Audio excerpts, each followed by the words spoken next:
讲到卡罗风台上界新的路径，搁再搁较接近台湾咯。这气象局也伫咧暗时8点半左右要来发布海上风台警报。卡罗转向北平了后，伊的暴风圈才有可能会挖到咱台湾的东北部。气象局也无排除上紧伫明仔载暗头啊，就要发布陆上的风台警报。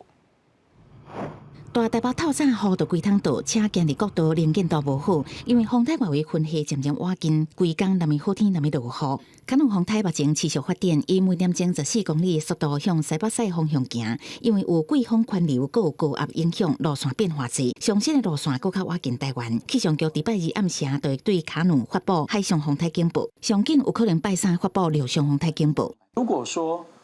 台风的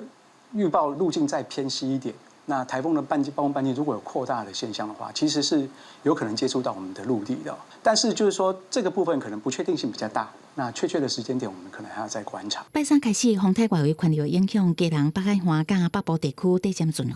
拜四甲拜五，北部地区、中南部山区有局部大雨，相方面的东南部有可能有火烧风。第6号风台卡努当地发展，今年第5号风台露苏瑞虽然伫7月28登陆中国，已经减弱热带性低气压，不过水汽也是为沿海甲内陆带来强降雨。北京国较是拄到今年以来上大的暴雨。外国媒体讲，中国水利部对北京甲天津发布暴雨甲做大水的警报，强降雨造成一个所在严重积水，民众无法度出入，消防人员用船甲民众一个一个接出灾区。